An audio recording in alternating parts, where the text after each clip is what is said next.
Hello there and welcome. I'm Ole Brøgger, and if you're new here, I really hope I'll earn your subscription today. This is the 5th episode of the Cliff, Mine and Cave Terrain. I actually already built some of it in a previous episode because I needed something to raise up the terrain inside the cave.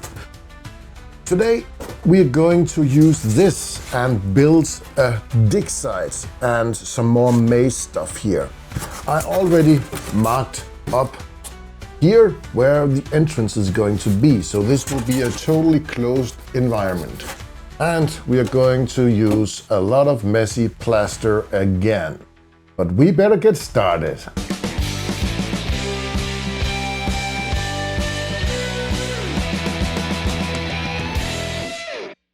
Let's start making a cutout with my handheld hot wire cutter. This will be the entrance to the new section of the mines and caves. And eventually the players will have to make their way to the dig site. We will need to make a maze-like structure, and then we will end up in this corner where the dig site will be. I have this piece of 50mm cheap foam that I have used in the rest of the project, and I will just hand cut all the walls and fit them where I suit best to make a maze-like structure with cave walls. I will just mount the walls with some hot glue. This is just a build as I go part of the project. I have no idea of where to place things. I'll just build, rip it off and build it again if I don't like it. The only thing I need is room in the corner to build the dig site. For me, this is the easiest way to work with projects like this. I will just use my creative mind or whatever it's called and make things up along as I go. For this part of the story, I have 3D printed a sarcophagus, but it could be anything that was in the dig site. And around the dig site, I want a lot of rubble, rocks and stones, so I will use these tiny stones that I have found. And for the big ones, I will use hot glue to attach them. Later on, I will use some PVA glue to smooth things out and make sure they are stuck where I want them. This is clay. Usually we use this for making Christmas decorations, and this was the leftover from the last Christmas. I want to make some stone tiles on the floor like it was dug out of the rocks where an item have been found. And it can be anything. I just 3D printed this sarcophagus, and I think it will work well for a demonstration of what could go there. I won't tell what's really going to be there because my players haven't arrived at this place yet, so the sarcophagus it's going to be for now. I'll just take this small piece of clay and squeeze it and roll it out with one of my paint handles because I didn't have a roller for this. But I have one of these rollers. This is something I've 3D printed a long time ago, and I usually use them for my foam, but I think it will work perfectly on this clay. And yes, the imprint is perfect. Now I just have to put it in place and cut it to size. I'll also redraw a couple of the tiles where the roller didn't make an imprint. And now to the part I hate the most. We are yet again going to be messy with some plaster, and I just hate this stuff. But it's the only thing that I can find that works and hardens up very fast. And this time I want a surface that is a bit more rough than what I've previously done in this project. Because this is the newest dig site in this mine, or if it's going to be used as a cave. So it has to be a bit more rough because they didn't have time to smooth things out. I also added some more gravel, some of my pebble stones and other stuff, some sand, just to make everything look more rough. And all this mess took about an hour to make. There is still a lot of loose stuff and a lot of the plaster balled up in small gravel-like stones, and I really want to keep those. So I think if I make a mixture of some PVA glue and water and just flood the whole cave thing, it might bind everything together, especially all the sand and pebble stones I put in. But I don't know yet if it's gonna work and how long it will take for it to dry. And I think it will take a while because that clay, it has to dry up. And then I thought maybe it will just crack during all this waiting time, and it usually does that because it shrinks a lot. So I hope for a natural crack between all these tiles on the clay. And since I maybe have to wait a couple of days for this to dry up, I found some of my drywall filler. And I will use it to fill in these gaps where I already put in some of my pebble stones. The drywall filler is a lot easier to work with than plaster, but the dry time is 24 hours. But it looks nice and it fills out all the gaps and makes everything look seamless. This is the day after, and it is time to use some of my Mod Podge. This is Mod Podge mixed with black paint in a 50-50 ratio, but I think I will add some water to make it flow a bit better because it is a bit thick solution. I want it to fill in all the gaps and flow into the cavities of the rocks and pebble stones. And now to the fun stuff, giving this some paint and bring it to life.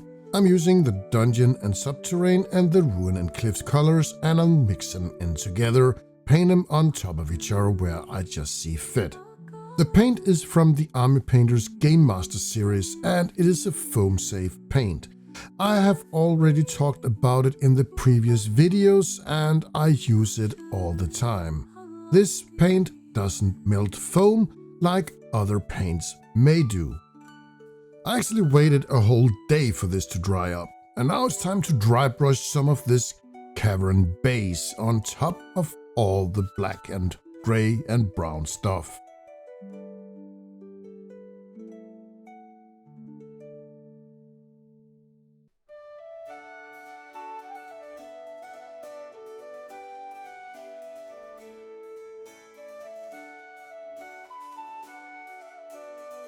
And for the tiles and some spots here and there, I will use this dungeon base.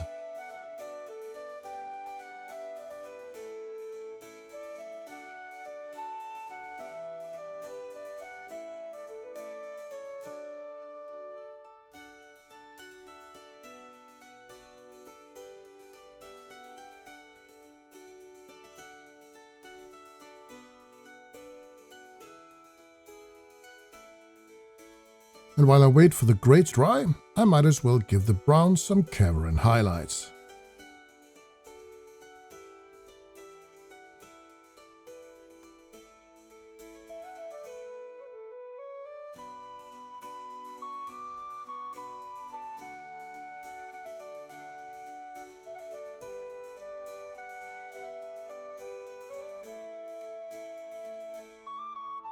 In the previous builds, I also used some of these pan pastels, and here is a burnt sienna, and I will just lightly dry brush it on here and there, not all over the place because it is very intense in the color. This might have been a bit too much of the burnt sienna, so I'll use this dungeon highlights to brighten some of the things up. I will also go back to some of the cavern highlights later. I forgot to start the recording, but I managed to do it in the middle of this paint. All the top edges where it's going to look like the cliff is taller and you can't walk there, I will paint it black with some of my black airbrush primer. This is the next day and everything is dry, and look at this. Where I used the clay, it starts to crack, and I actually hoped for it to crack because I thought it would look cool. But you have no control of where it's going to crack. And I have hoped that it would crack a bit more than it actually has. But this is good enough. And I think I will put in a wash to the crack because I can see some of the white foam below.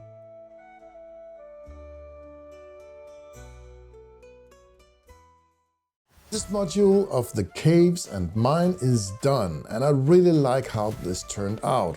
All the colors are just like the rest of the setup. It is a bit more rough in the ground because it's newly dug outside, so they haven't had time to clean everything up. And something happened in here with the dig site.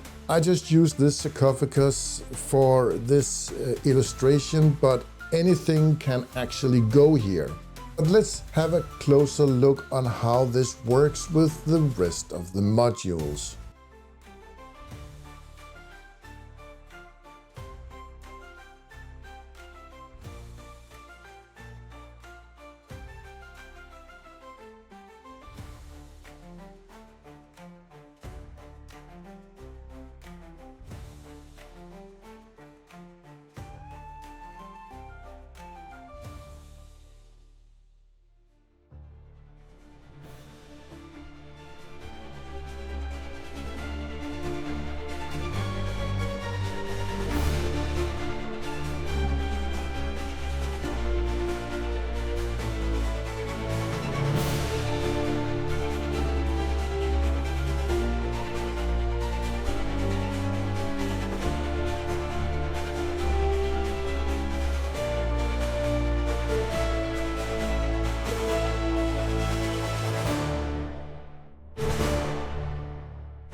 Thank you so much for watching this video to the end.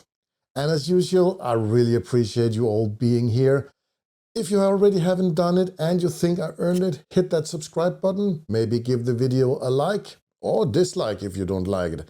If, however, you dislike it, please leave a comment of why you don't like it.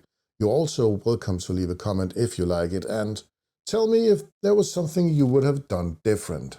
This is not the last video in this series. There will be one more, and we are going to have a look at the top of the cliff. Thank you so much for watching, and I hope to see you soon.